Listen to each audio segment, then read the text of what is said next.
अस्सलाम वालेकुम। उम्मीद है कि आप सब खैरियत से होंगे। आज हमारे साथ एक ऐसी हस्ती मौजूद हैं जिन्होंने ये महसूस किया कि मुझे अपना नाम दोबारा बताएं, लेकिन वो किसी तारफ़ के मोहताज नहीं है, ये उनकी आर्ज़ी है। मोहम्मद हसन मलिक साहब है हमारे साथ।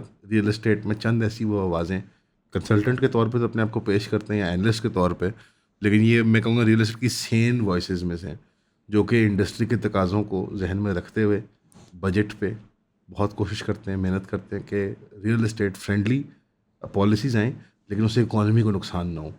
आमतौर पे रियल एस्टेट वाले जो होते हैं वो बिल्कुल एक डायरेक्शन में ले जाते हैं इकॉनमी को, लेकिन ये बड़ी बैलेंस्ड गुफ्तगू करने वाले हमारे कॉलीग हैं पुरानी इंडस्ट्री के, एहसन मलिक साहब। सर बहुत शुक्रिया आने का। बहुत शुक्रिया अमान भाई। अब तो सालाना जैसे आप समझें कि एक वो हमारा ये बन ही गया है कि अब बजट के करीब एहसन मलिक साहब को पहले या उसके फ़ौरन बाद मिलना ज़रूरी होता है। तो इस साल का बजट कैरेक्टरिस्टिकली बहुत डिफरेंट नहीं था। जनरली सिमिलर बजट ही था। थोड़े बहुत कोई आप कह लें रिलीफ्स किसी किसी पर्टिकुलर सेक्टर को मिल गए या किसी को कम मिल गए, बट कोई बहुत कैरेक्टरिस्टिकली डिफरेंट बजट नहीं था। रियल एस्टेट सेक्टर को, जो कि आप उसके बड़े तबके को रिप्रेजेंट करते हैं, क्या सोच है, क्या फ़िक्र है, क्या लग रहा है? बिस्मिल्लाहिर्रहमानिर्रहीम। अमान भाई, बात यह है, जैसे आपने स्टार्ट में कहा ना, हमारी आपकी मुलाकात साल बाद या बजट से पहले होती है या बाद में होती है, ये एक लम्हा फ़िक्रिया है। अगर हमारी फ्रीक्वेंटली मुलाकातें हों तमाम मीडिया पे, तो शायद हालात बहुत डिफरेंट हों। ये मैंने डिफरेंट लीडिंग चैनल्स पे भी ये बात बोली कि जितने भी हमारे चैनल्स हैं वो अपना कंटेंट का सिर्फ 20% अगर वो इकॉनमी पे शिफ्ट कर दें तो आज मुल्क की इकॉनमी की डायरेक्शन बिल्कुल डिफरेंट हो। अब जहाँ तक रही बात बजट की, बिल्कुल ठीक कहा आपने कि बजट को थोड़े बहुत शायद टैक्सेस कम हुए हैं, थोड़े बहुत। अगर ज़्यादा भी हो जाते तो हमारी जो पब्लिक का मिजाज है वो खुश नहीं होनी थी। अगर आप उसको ज़ीरो भी कर देंगे तो भी हमारी रिक्वायरमेंट होती थी कि नहीं, गवर्नमेंट शायद कुछ साथ से भी पैसे दे दे हमें कि हम रियल इस्टेट में इन्वेस्टमेंट कर रहे हैं। बट मैं इससे एक थोड़ी सी बड़ी पिक्चर पे बात करना चाहता हूँ कि ये जो 1.5-2% टैक्स की कमी है, डेफिनेटली ये एक फ़र्क डालती है। बट इससे बहुत बड़ी जो चेंज है ना, वो गवर्नमेंट के अपने स्टांस में चेंज है जो लोगों को अट्रैक्ट करेगी। मतलब आपने खुद प्राइम मिनिस्टर को सुना होगा, real estate non productive sector है। फाइनेंस मिनिस्टर ये बात बारहा कहते रहे, चेयरमैन एफबीआर साहब ये बात बारहा कहते रहे। बट अब मुझे बहुत अच्छा लगता है जब मैं अभी लीडिंग चैनल्स पे इन तमाम लोगों के इंटरव्यू देखता हूँ, तो अब ये लोगों को तलकीन कर रहे हैं कि नहीं, प्रोडक्टिव सेक्टर है, हाउसिंग सेक्टर को लेकर चलना है, और प्लस इससे अलाइड 72 इंडस्ट्रीज हैं, उनको भी चलना चाहिए। तो मैं ये समझता हूँ ये जो परसेप्शन गवर्नमेंट चेंज कर रही है, इसका इम्पैक्ट पॉजिटिवली जुलाई से आएगा। अभी बजट 23-24 को पास हुआ है, तो उसकी इम्प्लीमेंटेशन फाइनेंशियल ईयर से स्टार्ट होती है 1 जुलाई से। तो जब उसकी इम्प्लीमेंटेशन स्टार्ट होगी, प्लस अभी मुहर्रम चल रहा था, फिर जून की बैंकों की क्लोजिंग थी, तो डिफरेंट ऐसे एपिसोड थे। ईरान यूएस वॉर थी, वो अल्हम्दुलिल्लाह हमारे आर्मी चीफ ने, हमारे वज़ीर आज़म ने एक तीसरी वर्ल्ड वॉर को रोका है। टेक्निकली अगर बात की जाए, जी। मतलब एक खाली MOU साइन नहीं हुआ, हमने ये तीसरी जंग को रोका है। तो उसके बाद मैं ये समझता हूँ जुलाई में चीज़ें बहुत पॉजिटिवली बिहेव करेंगी रियल एस्टेट के हवाले से। रियल एस्टेट के हवाले से तो ये बात दुरुस्त है, लेकिन जनरली जो बजट्स में हम देखते हैं कि एफबीआर को देख लेते हैं मिसाल तौर पे, बजट से रिलेटेड सब्जेक्ट है, ज़ाहिरी बात है। वो एक अपना एक रेवेन्यू टारगेट सेट करते हैं, एक टैक्स बेस को बढ़ाने की बात करते हैं, लेकिन हमेशा वो जो रेवेन्यू का बजट है वो भी हमेशा कम पड़ जाता है। फिर उसको वो रिवाइज़ करते हैं और रिवाइज बजट के टारगेट को भी वो हिट नहीं करते।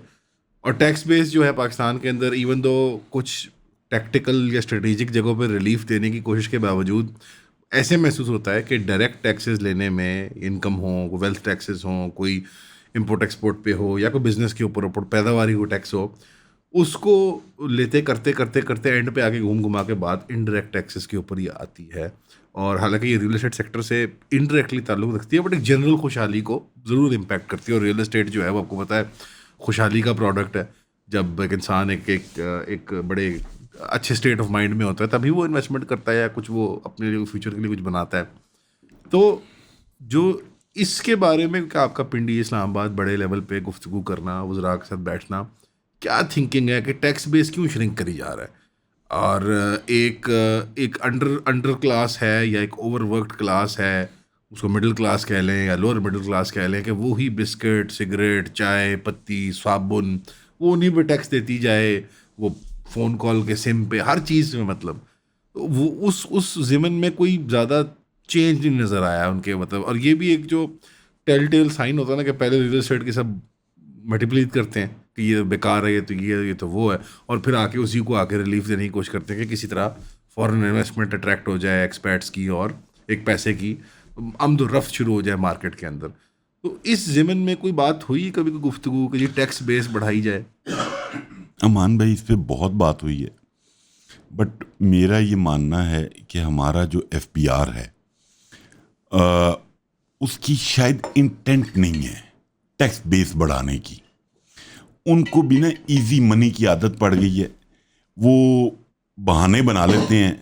आईएमएफ के सामने आप बातें करते हैं कि जी हम ये कर रहे हैं, टैक्स बेस बढ़ा रहे हैं, हम ताजा दोस्त ऐप लेकर आ रहे हैं, हम फेसलेस मैकेनिज्म लेकर आ रहे हैं, हम एआई, अभी रिसेंटली जो AI बजट पास हुआ उसमें फाइनेंस मिनिस्टर, पूरी इकोनॉमिक टीम ने बैठ के कहा हम एआई को यूज़ करेंगे, हम ये कर देंगे।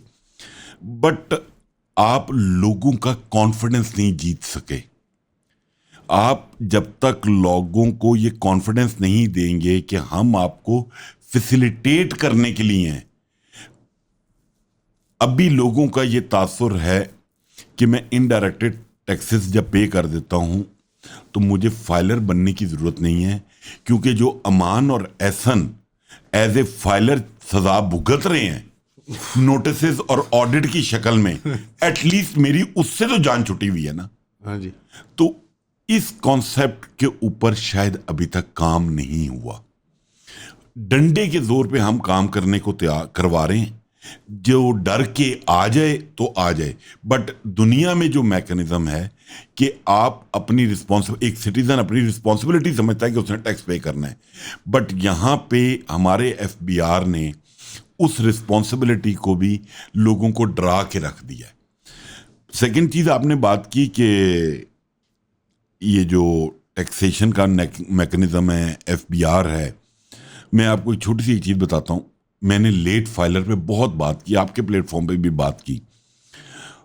इस बजट में वो लेट फाइलर अल्हम्दुलिल्लाह रिमूव हो गया।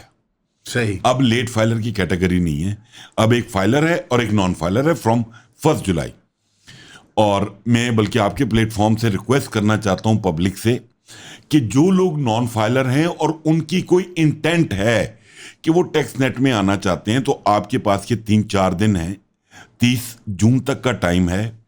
आप अपनी नील की रिटर्न फाइल करके आप अभी लेट फाइलर बन जाएं, क्योंकि 1 जुलाई के बाद अगर आप टैक्स रिटर्न फाइल करेंगे या फाइलर बनने जाएंगे तो गवर्नमेंट ऑफ पाकिस्तान आपको 25,000 रुपीज चार्ज करेगी, जो कि आज आपने सिर्फ 1,000 रुपीज पे करने हैं।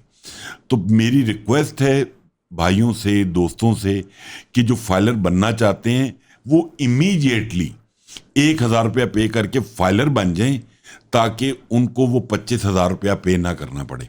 अब ये भी एक आम आदमी के लिए ह्यूज अमाउंट है।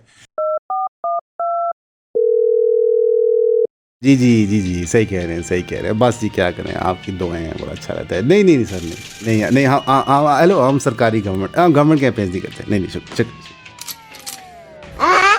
नहीं गाइस, बात ये है कि सरकार देती है बहुत सारे पैसे। मसला ये है कि हम ले नहीं सकते। क्यों? क्योंकि हमने सरकार की करनी होती है तनकीद, हमने आपको कोशिश करनी होती है बताने की सच। तो उसके लिए हम क्या करें? दुकान तो चलानी है, एसी भी बंद करना पड़ गया क्योंकि लाइट की फ्लक्चुएशन हो रही है, स्टेबलाइज़र भी ख़रीदने, तो इसके लिए आप लोग हमारी मदद करते हैं। 3000 की सब्सक्रिप्शन वो वाहिद चीज़ है जो हमें अलाउ करती है रन करने के लिए।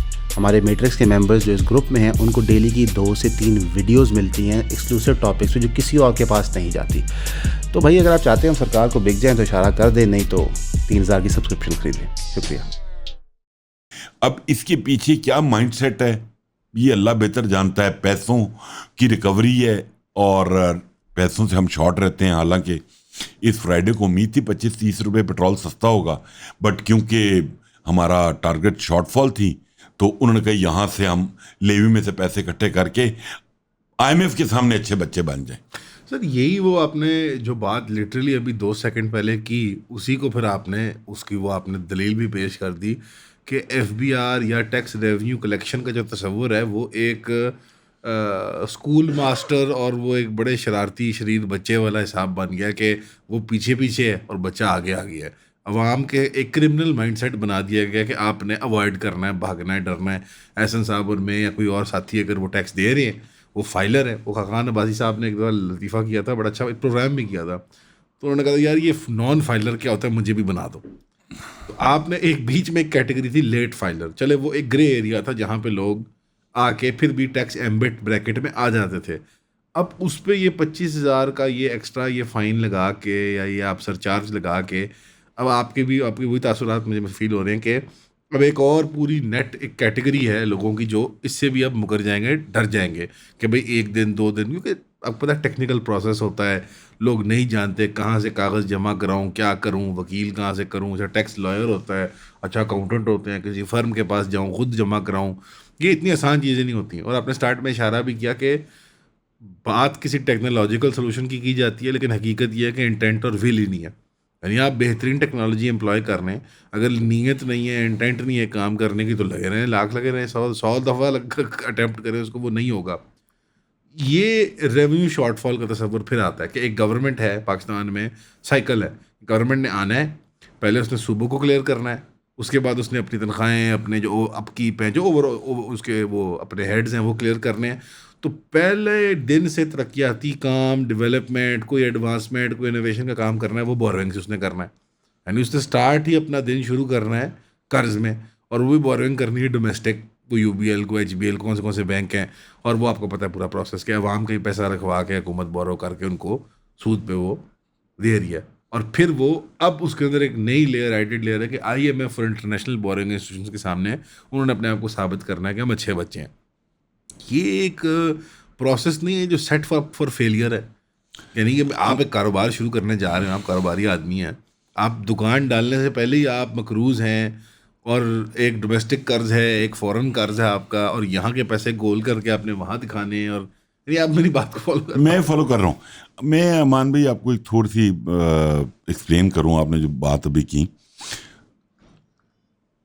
अभी आपने कहा कि FBR के जो टारगेट्स हैं वो पूरे नहीं होते, उनको रिड्यूस किया जाता है, फिर पूरे नहीं होते। एक बात आप मानेंगे, एहसन, अमान, चेयरमैन FBR, फाइनेंस मिनिस्टर, हर बंदा अपना पॉइंट ऑफ व्यू सेल कर रहा है। मैं ये समझता हूँ कि चेयरमैन FBR ने अपना point of view in front of prime minister बहुत अच्छे से सेल किया, और प्राइम मिनिस्टर ने उसको एक्सेप्ट किया। उन्होंने कहा मैंने पिछले साल 8,000 अरब इकट्ठा किया था, इस साल मैंने 13,000 अरब इकट्ठा कर लिया है, तो मैंने तो बहुत अच्छा ग्रो किया है, और मैंने तो लोगों का निचोड़ लिया, लोगों से टैक्स के पैसे।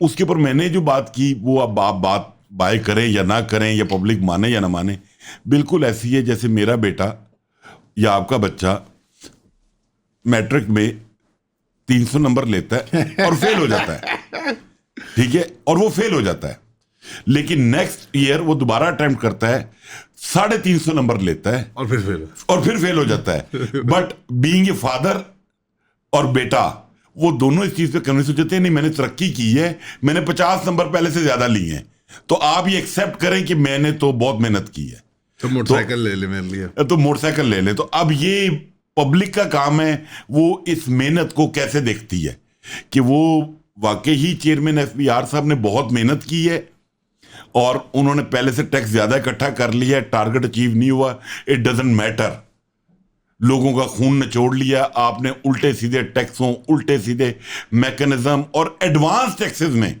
2027 की भी टैक्स रिसीव किया आपने लोगों से, बड़ी बड़ी कंपनीज के साथ, सिर्फ अपनी बुक्स को सामने दिखाने के लिए।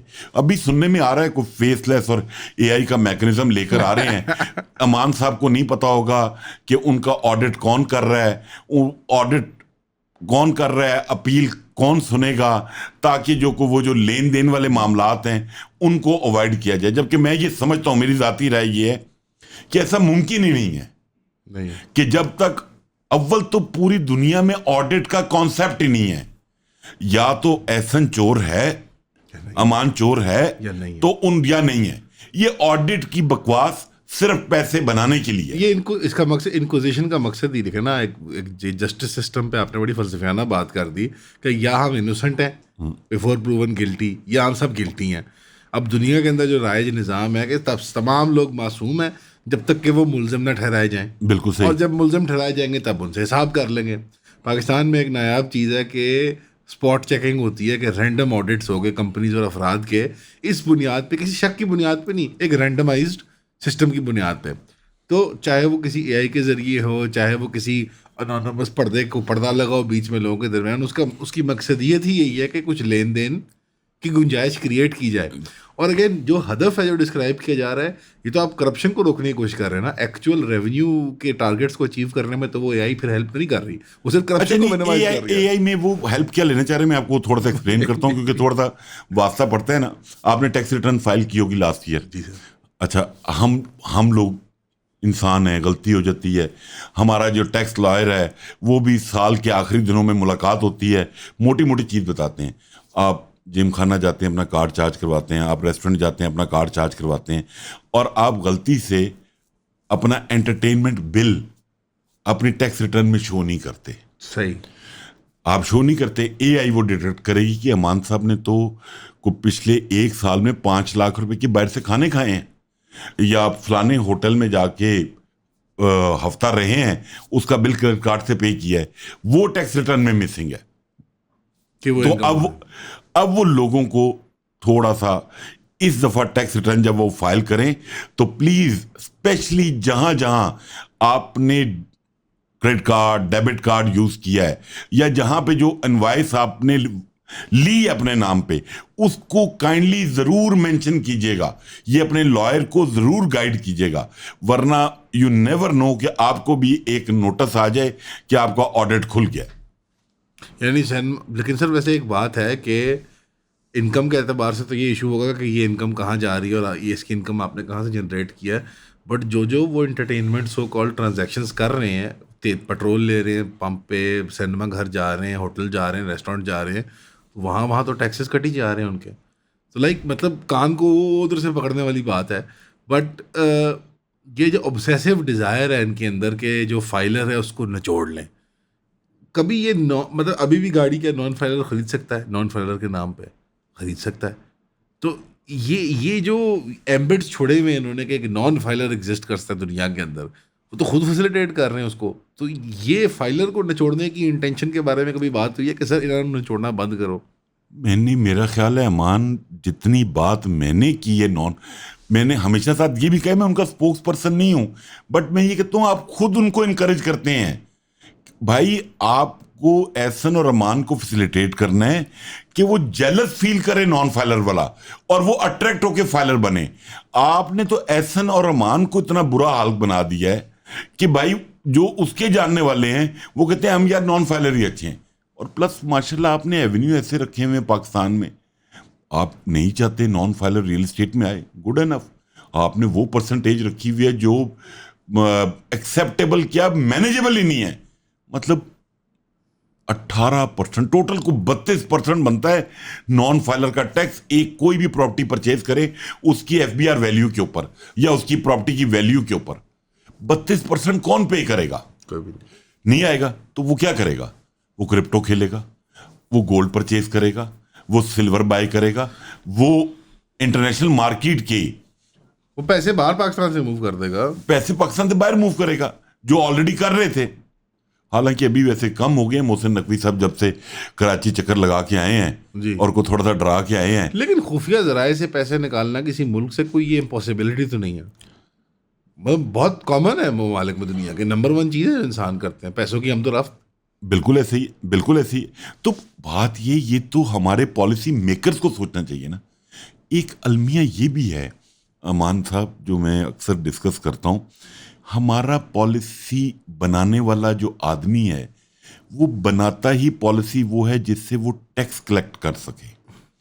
मेरा ये मानना है कि जब तक आप एक इंडिपेंडेंट टैक्स पॉलिसी बनाने वाला मैकेनिज्म नहीं लेकर आएंगे जिसमें आप इकोनॉमिस्ट को डाल लें, आप चार्टर्ड अकाउंटेंट्स को डाल लें, आप टैक्स लॉयर्स को डाल लें, आप बिजनेसमैन कम्युनिटी को डाल के एक बोर्ड बनाएं, नो डाउट आप उसमें 1-2 इनकम टैक्स ऑफिसर्स भी डाल दें, तो उसके बाद आप देखें कि पाकिस्तान में कैसे टैक्सेशन का मैकेनिज्म होना चाहिए।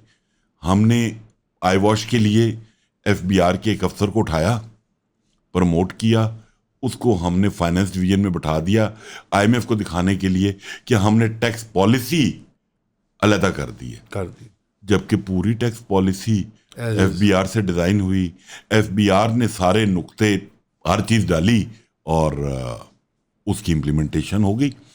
मतलब मैं चीख के थक गया। 2-3 इतनी कॉमन चीज़ें हैं, मतलब अगर कोई, मैं अब गलत लफ्ज़ इस्तेमाल नहीं करना चाहता, मान साहब एक टैक्स है 236C जो सेलर पे करता है, ठीक है, विद होल्डिंग टैक्स है जी।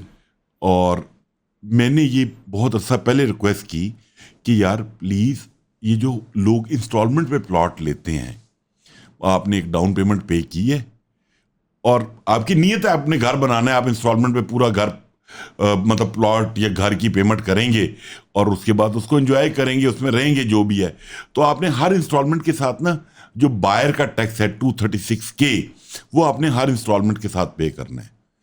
236C के कानून में गलती है कि आपने लिखा उसमें आप इंस्टॉलमेंट के ऊपर 236C नहीं लेते, आप उसकी टोटल FBR वैल्यू या ग्रॉस प्राइस पे लेते हैं।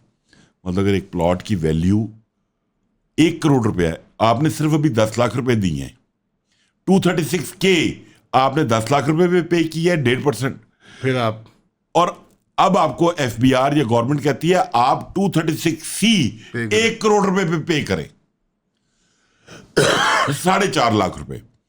अच्छा, मेरी जब इस पर डिबेट हुई, मैंने कहा यार 1 मिनट के लिए अमान साहब ने वो पे भी कर दिया, तो ये जो 90 लाख रुपीस का कागजों में उसका आपने गेन खड़ा कर दिया है, ये क्या, इसको वो कैसे जस्टिफाई करेगा? मैंने बहुत कोशिश की इस बजट में ये रेक्टिफाई हो जाए, बट नहीं इंटरेस्टेड थे, पैसे बनाने थे, लोगों को निचोड़ना है मकसद, जलील करना मकसद है।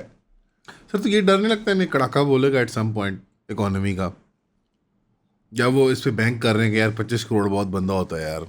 सर बात ये है, कड़ाका बोलेगा वो समझते, मैंने आपको पहले क्या बोला है, जो हमारे अदारा है वो कहता है हम बहुत अच्छा डिलीवर कर रहे हैं और हमारी क्या जान लोगे, डबल टैक्स हमने रिसीव कर लिया पिछले साल के मुकाबले में, हम तो निचोड़ते जा रहे हैं क्योंकि कौम तो बेहिस है, उन्हें तो बात नहीं करनी, मीडिया बिजी है पॉलिटिकल गपशप में, उन्होंने इकोनॉमी में बात नहीं करनी, इस टॉपिक को टच ही नहीं करना, सिर्फ बजट के 3-4 दिन हम बात करेंगे, सब लोग सारे चैनल बड़े, मैं किसी चैनल का नाम नहीं लेता, बजट के दिनों में ग्रेट डिबेट हो जाएगी, आखिरी मौका है, ये है वो है, 3-4 दिन बजट की बात होगी, उसके बाद खत्म।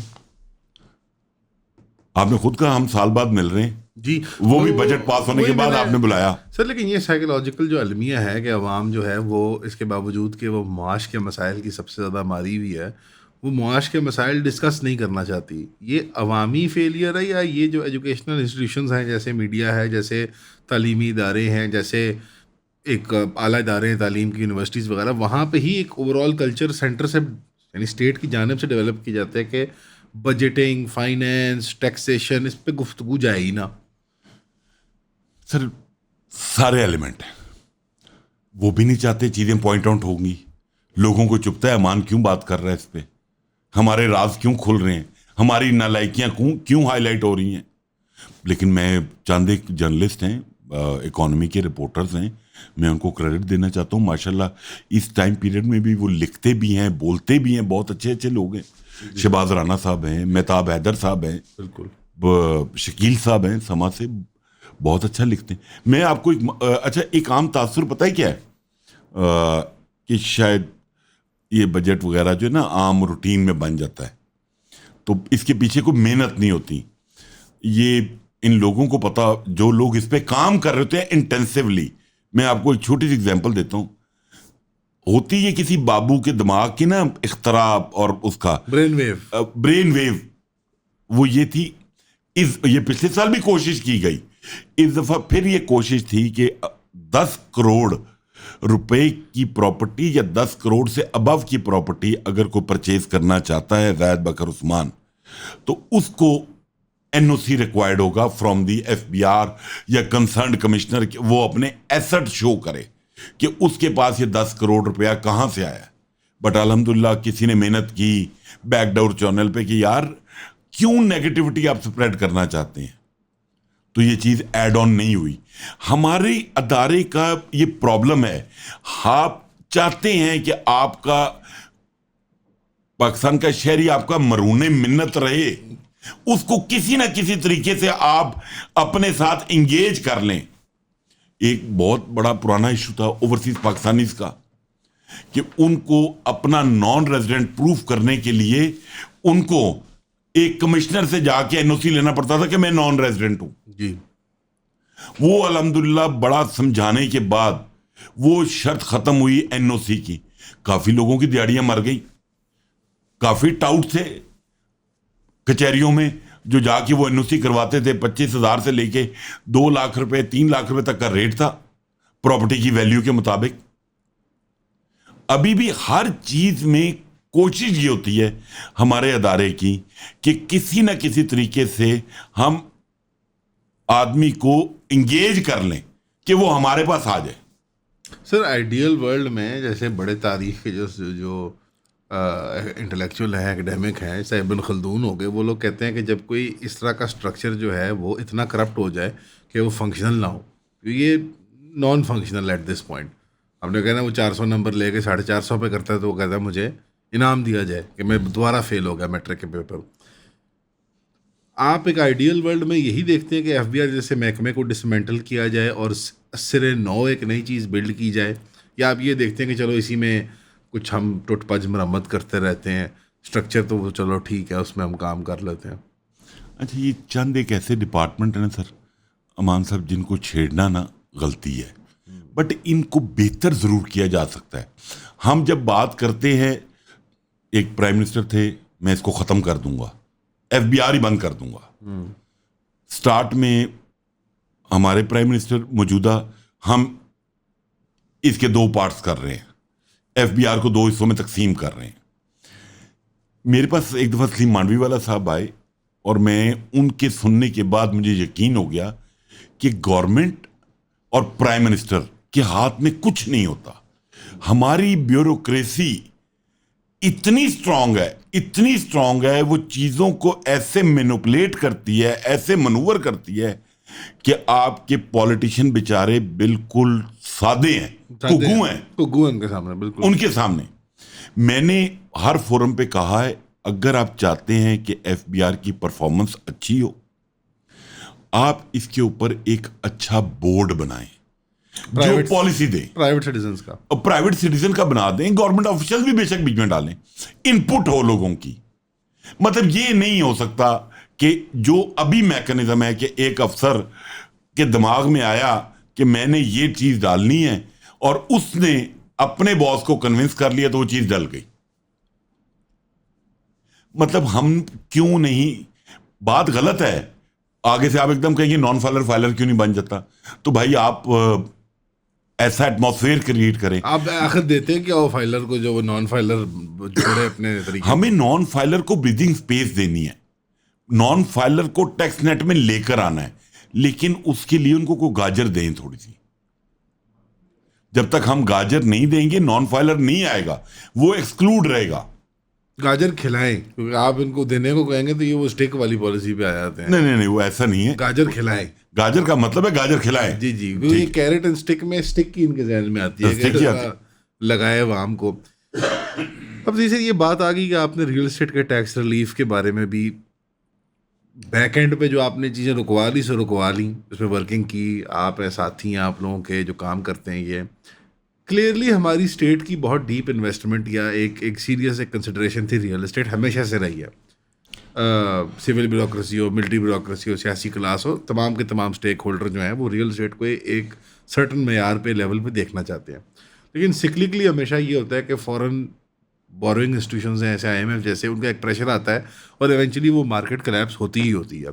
इस बार ही हमने एक जो स्टैंडर्ड डिविएशन चेंज देखा है वो ये है कि सारे के सारे स्टॉक्स, कमोडिटीज़ और एक नया जो एक मैं तो कहूँगा प्योर जुआ, मतलब वो फाइलों को जुआ कहने वाले आज मैं कहाँ खड़े हैं कि वो लिटरली प्योर जुआ जो है, जो क्रिप्टो करेंसी का बना है, जो ये फॉरेन करेंसीज की ट्रेडिंग का और मुख्तलिफ इस तरह के ऑनलाइन डिजिटल आप कह लें ट्रेडिंग प्लेटफॉर्म्स बने हैं, वहाँ मैं अपनी स्टेट भी नज़र आई है सपोर्ट करते हुए उनको। पिछले साल आपने पूरा देखा कि पीसीबी क्रिकेट बोर्ड हो, कोई खिलाड़ी नहीं था सिवाय कि उसकी कोई जुए की ऐप यहाँ लगी हुई थी, कोई सट्टे की ऐप थी, कोई किसी करेंसी की स्पॉट बेटिंग की ऐप थी, कोई क्या थी। तो क्लियरली स्टेट मशीनरी ने अपने शिफ्ट करने की कोशिश अटैम्प्ट की। अभी भी हमने एक मिनिस्ट्री बनाई है एक सेपरेट, और एक नौजवान को उसका वो लगाया है हेड कि वो क्रिप्टो की जो मिनिस्ट्री है, और उसको अपने अपने डिप्लोमेटिक एफर्ट्स का भी हिस्सा बनाया है कि जहाँ जिस मुल्क में मुलाकात करने जाते हैं, अमेरिका कहीं और को, तो वो साथ वो जाते हैं और वो बात करते हैं कि किस तरह से हमने पाकिस्तान की इकोनॉमी को, उसके एम्बेट को बढ़ाने के लिए हम ये इसमें लेके आना है। रियल एस्टेट वालों का क्या रिएक्शन रहा है पिछले 2-3 सालों में, और इस बारी भी बजट में उनके लिए फैसिलिटेशन ज़्यादा है, हमारे लिए या हमारे पुराने सेक्टर के लिए कम है। ये जो एक कंपैरिजन नज़र आ रहा है एप्पल्स टू एप्पल्स के, एक तरफ जो क्लासिकल हमारा फाइनेंशियल सेक्टर है मार्केट का, प्लॉट, फाइलें, दुकानें, अपार्टमेंट्स, ये सब, और एक तरफ जो है ये अब क्रिप्टो और ये डिजिटल ट्रेडिंग एप्स की, जो चाहे वो कमोडिटीज़ और उनकी भी हो, चाहे वो इंटेंजिबल क्रिप्टो करेंसीज की हो। इस जुए सट्टे पे कोई बात नहीं की, बल्कि एक तो वो खबर भी, रूमर भी लीक हुआ था कि पता नहीं कितने $100 मिलियन किसी मिनिस्टर के बेटे ने यूएई में, वो क्या थी खबर, $250 मिलियन के $300 मिलियन वो एक ही ट्रेड में उसने वो लूज कर दिया। तो ये क्लियरली, क्योंकि इनकी भी एनर्जीज और फोकस पहले हमारे सेक्टर में थी, जो कि कुछ कोई रियल टेंजिबल इंडस्ट्री थी, उतनी गालियाँ देते थे सारे, उससे सीमेंट, सरिया, बाथरूम फिटिंग्स, टाइलिंग्स, ईंटें, कॉन्ट्रैक्टिंग, पता नहीं क्या क्या तमाशे, पाइपिंग, फिटिंग, प्लम्बिंग, सब चल रहा था। वो बंद करके सारा बोरिया बिस्तरा इधर फोकस कर लिया। अच्छा अमान, बात ये हम बिल्कुल ये बात करते हैं, बट इसमें एक चीज़ आप ये देखिए, हम पहले स्टॉक की बात करते हैं, Sure. ठीक है, वो सबसे जायज़ मेन। एक मिनट ना, हमारी स्टॉक मार्केट ने बहुत अच्छा परफॉर्म किया, बट क्या वो एक लार्ज नंबर को अट्रैक्ट कर पाई है? 5-5.5 लाख टोटल लोग हैं, टोटल आउट ऑफ 25 करोड़। जी सर। इसी तरह क्रिप्टो में भी अगर आप नंबर्स देखें पब्लिक के, तो नंबर्स कम हैं। पैसा मोटा है सर, लेकिन सर पैसा बेशक मोटा है, पैसा बेशक मोटा है। एक चीज जो गवर्नमेंट को भी समझ अब आई है, जिसके बाद उनका स्टांस चेंज हुआ, कि हमारे पाकिस्तानी लोगों का एक माइंडसेट है, वो रियल एस्टेट में कंफर्टेबल फील करते हैं। भले उसने 50 लाख की चीज ली और आपकी पॉलिसी से वो 25 लाख पे आ गई, बट ही इज कंफर्टेबल कि एटलीस्ट मेरे पास लैंड ऑफ पीस पड़ा हुआ है, एक क्लियर प्रॉपर्टी है, आज नहीं कल वो बेहतर हो जाएगी।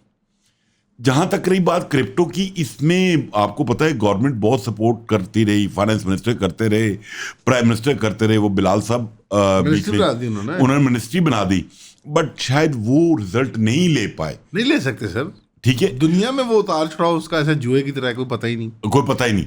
तो अभी मैं ये समझता हूं, ये जो जुलाई से हमारा फाइनेंशियल ईयर स्टार्ट होगा, ये अगेन गवर्नमेंट की विल भी है, प्राइम मिनिस्टर ने भी, आप ये देखें, मतलब अच्छे काम जो हुए, मतलब अपना घर स्कीम 1 करोड़ रुपए तक का जो लोन है 5% के ऊपर 6.5% 20 साल के लिए, 10 साल के लिए। अच्छा, पहले तक कहीं सुना हुआ ये 20 साल है, पहले कहीं किसी और ने, मैं बताता हूं आपको, किसी प्राइम मिनिस्टर ने ऐसे जहन में मेरे नहीं, उसकी लिमिट कम थी। घूम घुमा के पॉलिसियां वही आती हैं, घरों का कर्ज दे। अब मतलब इतनी देर जो 3 साल पटाई की है हमारी इंडस्ट्री की, और उससे मुंसलिक करोड़ों लोग, इन्वेस्टर, बिल्डर, कॉन्ट्रैक्टर, मिस्त्री, मजदूर, करोड़ों लोग, यानी वी कुड से कि अपवर्ड्स ऑफ 5-10 करोड़ पाकिस्तानी अवाम पूरी तरह इंगेज्ड दिन रात हमारी इंडस्ट्री के अंदर, और खा रहे थे, कमा रहे थे, और वो पैसे का पहिया जो है वो टर्न कर रहा था। उसको पहले जैम किया, बर्बाद किया, लोग फॉल ऑफ किए, ड्रॉप ऑफ किए, लोगों ने कहा मुल्क से भागो, किस रफ्तार में 3 साल में भागे हैं आप बेहतर जानते हैं सर।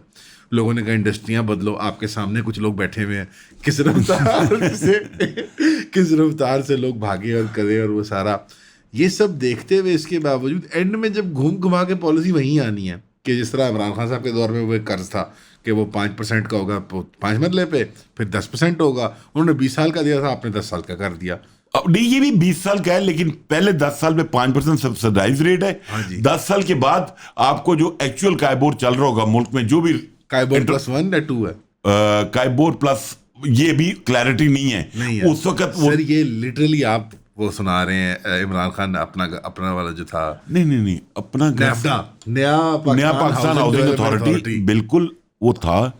एक तो उसकी लोन अमाउंट लिमिटेड थी जी, कम थी, ठीक, लोन अमाउंट लिमिटेड थी, जो उस वक्त भी हम चीखते थे कि ये पॉसिबल ही नहीं है। अच्छा मैंने तब भी, मैं आप सुनेंगे आप कहेंगे कि यार क्या कैसे जुनूनी किस्म के हैं, आपको पता है क्यों हम सब जुनूनी किस्म के हैं सर, हमने वो भी फैसिलिटेट किया हुआ है और हमारे पास पूरी उसकी डेटा है, आई वुड से 100 से ज्यादा। मैंने खुद अनवर अली हैदर साहब जो उस वक्त चेयरमैन थे, मैंने क्लाइंट्स को डायरेक्ट बराह रास्त विद प्राइवेट बैंक्स ये सब करवाया है। बिल्कुल ठीक है, उस टाइम पे ठीक है, वो जो वो लोन था वो 5 मरले 3 मरले 10 मरले 8 मरले की कैटेगरी में वो आ जाते थे लोग। ठीक है, उनको मिले लोन मिला या घर मिल गया? कर्ज मिले, प्लॉट लिए, घर लिए, प्राइवेट स्कीम्स में। ठीक है, प्राइवेट स्कीम्स में।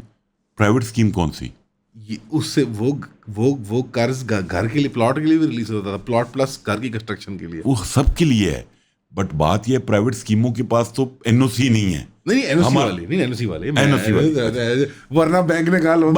अभी जो प्राइम मिनिस्टर ने किया, मैं ये समझता हूँ आज के मुताबिक 6.5% का रिलीफ जो काइबोर में, और 1 करोड़ रुपए तक का अच्छी अमाउंट है आम आदमी के लिए, मिडिल क्लास। क्या है ये जो कर्ज वाली स्कीम है? कर्ज वाली उस टाइम पे था 50 लाख का, 5% था, और करोड़ तक का था। नहीं 35 लाख रुपए थे भाई टोटल। 50 लाख बन जाते थे सर। नहीं जब एक्चुअल प्रैक्टिस में आते थे वो 50 लाख तक चली जाती थी। नहीं हो ही नहीं सकता ना वो तो आपकी क्या, अब जैसे आप कहेंगे 1 करोड़ से ऊपर चला जाएगा, मुमकिन नहीं है, बैंक फाइनेंस ही नहीं कर सकता। सर 35 लाख की कैपिंग थी, लेकिन हो जाता था, बन जाता था, वो एक लंबी तफसील है। अच्छा चलो, वो आपने बनवा ली हो तो उसका मुझे नॉलेज नहीं है, बट मेरे नॉलेज के मुताबिक वो 35 लाख रुपए की थी, और उसमें 5-7 दो अमाउंट थी, एक छोटी अमाउंट थी छोटे प्लॉट के लिए, और फिर एक बड़ी अमाउंट की बड़ी प्लॉट। जैसे यहाँ पे अभी सीएम पंजाब साहब, पंजाब अफोर्डेबल हाउसिंग स्कीम है, वही है, ठीक है। वो आपको मतलब अगर आप गांव में अपना कोठा बनाना चाह रहे हैं, घर बनाना चाह रहे हैं, 15 से 20 लाख रुपए का वर्ल्ड बैंक का प्रोजेक्ट है, आपको वो फाइनेंसिंग मिल रही है और कम रेट पे मिल रही है। बट अच्छी बात यह है कि एक दफा मैं समझता हूं हुकूमत को, हमारे फाइनेंस डिवीजन को गलती का एहसास हुआ है कि अगर हमने इकोनॉमी को लेकर चलना है तो रियल एस्टेट और हाउसिंग को लेकर चलने की जरूरत है। इसके अलावा कोई रिलीफ थे? इसके अलावा रिलीफ से क्या मुराद आप, रियल एस्टेट के मतलब कोई रिलीफ या कोई मतलब सबसे पहली चीज तो ये है कि टैक्सेशन कम हुई ओवरऑल जी, ठीक है, मतलब बायर का टैक्स कम हुआ, सेलर का टैक्स कम हुआ। और एक जो सबसे बड़ा रिलीफ है वो ये है कि एक 7E टैक्स था, आपके फोरम पे बहुत बात हुई, डीम इनकम टैक्स, जिसको मैं ये क्लेम करता हूं कि पाकिस्तान से अगर 100 रुपए गए हैं तो उसमें 80 रुपए जाने की वजह वो 7E डीम इनकम टैक्स था। और कमाल और ब्यूटी देखें, मैं हर फोरम पे ये बात कहता हूं कि हमारे FBR ने पहले साल 2022 में जब लगाया और अज्यूम किया 22 बिलियन आएगा, अब 20 से 25 बिलियन हम कलेक्ट करेंगे जी, तो शायद वो 1.5 बिलियन ले सके। उन्होंने ये नहीं किया कि यार ये नेगेटिविटी है इसको बंद कर दे, वो ढीठों की तरह उसको लेकर चलते रहे। और माशाल्लाह और सुभान अल्लाह, हमारी हाई कोर्ट्स और सुप्रीम कोर्ट्स को 4.5 साल लग गए ये समझने में कि ये कानून गलत है। 4.5 साल। लेकिन 4.5 साल में सर जो सोसाइटियां वो खाली हो गई हैं यार। अगर तो सोसाइटियां वो थी जिनके पास NOC नहीं थे, सर थे भी जिनके पास जायज काम भी कर रहे थे, खाली पड़ी हैं सर हमारे मेन DHAs बैरियर्स सब अफेक्ट हुए हैं उससे। उसकी वजह मैं बताता हूँ ना अमान साहब, अगर रात को फाइनेंस मिनिस्टर, प्राइम मिनिस्टर साहब अपनी निजी महफिलों में बैठ के कहेंगे कि मैंने रियल एस्टेट नहीं चलने देनी, तो कौन इन्वेस्टमेंट करेगा? जब आप एक हॉर्सेस माउथ से सुनेंगे कि हमारे पास, हम रियल एस्टेट को लेकर नहीं चलना चाह रहे, तो अगर वहां पे उस मीटिंग में जो बड़े की प्लेयर्स बैठते हैं, अगर वो सुनेंगे तो रियल एस्टेट में पैसे डालेंगे नहीं, वो सोलर में डालेंगे, बिल्कुल डाले, ठीक है, वो गोल्ड में डाले, उन्होंने ईरानी करेंसी में डाले, आपने रोक लिया, 1 रुपया रेवेन्यू जनरेट नहीं किया आपने। सर तो ये पहली झिझक क्यों होती है? आपने कहीं आप मिनिस्टर और अफसरान को मिलते हैं, पूछते नहीं कि ये झिझक इनिशियली कहाँ से आती है पहले 2.5-3 साल? सर माइंड सेट है, माइंड सेट है जो ये सोचता है, समझता है कि हम रियल एस्टेट को नहीं चलने देंगे, कि अमान साहब को फैक्ट्री लगा ले, अमान साहब को कारोबार कर लें। सर बिजली के रेट, बिजली है अगर, फिर पर ये चीजों से जेन में नहीं आती। वो अमान साहब ने कारोबार तो नहीं किया, दुबई में फ्लैट ले लिया। सर इतने मासूम नहीं हो सकते सर ये, कौन? के माइंडसेट की वजह से बस बेचारे मारे जाते हैं, मत नहीं सही मिली उनको। कुछ तो कोई डिजाइन, कोई फिक्र, कोई सोच होती होगी इसके पीछे। माशाल्लाह आप भी काफी अरसे से काम कर रहे हैं, आप मुझे बता दें, या तो आपने 4 सालों में क्या अचीव कर लिया। आप लोग, मीडिया ही बताता है ना कि 100 बिलियन से प्लस यूई ट्रांसफर हुआ है इन 4 सालों में, हुआ है। ठीक है? तो वो कितना पैसा लीगल गया है बैंकों से और कितना इलीगल गया है? कितना पैसा आपके और मेरे मुश्तरका जानने वाले दोस्त हैं, नाम नहीं लेना, जी जी। और टर्की में अच्छी खासी इन्वेस्टमेंट की है उन्होंने। वो सुनेंगे, हंसेंगे भी। वो हमारे दोस्त हैं, हमारे कॉमन, मलेशिया में ले गए पैसे। जी जी माशाल्लाह। ठीक है, अच्छा वो लेकर थ्रू प्रॉपर चैनल गए हैं, ये मुझे पता है। और दूसरे वाले साहब, हाँ दूसरे वाले साहब, हाँ जी। ठीक है, लेके थ्रू प्रॉपर चैनल गए हैं।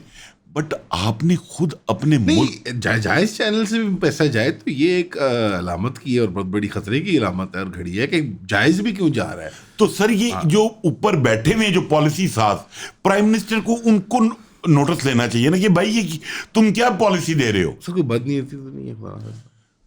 बदनीति मतलब जैसे इंटेंट, मैल इंटेंट के साथ, के जैसे नहीं नहीं, मैल इंटेंट नहीं है, नालायकी है, प्योर नालायकी है। प्योर नालायकी है। तो आपने और कभी- सिर्फ एक, हम अपने पूरे मुल्क का सिस्टम एक ऐसे बंदे के हाथ में पॉलिसी बनाने के लिए दे देते हैं जिसका ग्राउंड पे एक्सपीरियंस नहीं होता।